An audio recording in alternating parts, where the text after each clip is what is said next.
어제 13개월 만에 복원된 남북 간 통신 연락선이 이틀째 정상적으로 가동되고 있습니다. 이를 계기로 남북 협력 사업 재추진에 나선 정부는 한미 연합훈련에 대한 북한의 반응을 고심하면서 해법을 모색하고 있습니다. 취재기자 연결합니다. 이승윤 기자. 국방부입니다. 네, 남북 통신선 복원 이틀째인데 오늘 아침 통화는 잘 이루어졌습니까?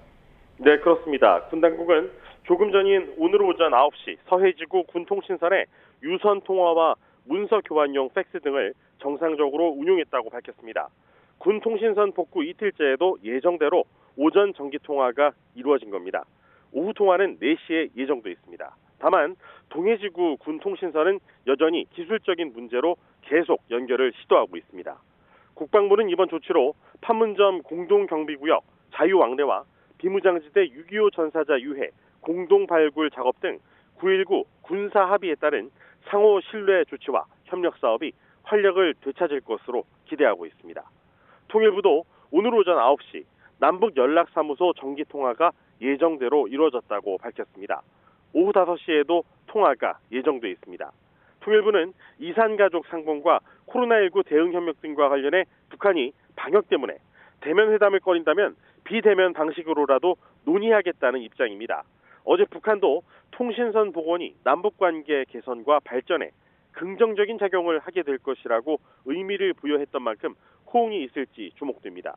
한편 김정은 위원장은 어제 북한이 전승절로 부르는 정전협정 체결 68주년 기념 전국 노병대회 연설에서 지난해 언급했던 자위적 핵 억제력 강화를 언급하지 않았습니다. 이는 남과 북이 13개월 만에 통신선을 복원하며 관계 개선의 발판을 마련한 상황에서 발언의 수위를 조절한 것으로 풀이됩니다. 북한이 반발해왔던 한미연합훈련이 다음 달에 예정돼 있어서 군 통신선이 다시 중단될 수 있다, 이런 우려도 나오고 있죠? 네, 그렇습니다. 북한은 지난 2013년 3월 박근혜 정부 출범 직후에도 한미연합훈련을 이유로 판문점 연락을 중단한 사례가 있습니다. 정부는 다음 달 16일부터 실시될 것으로 알려진 하반기 한미연합 지휘소 훈련의 시기와 규모, 방식은 아직 확정되지 않았다는 입장이지만 훈련 진행 시 예상되는 북한의 반발을 고심하는 모습입니다.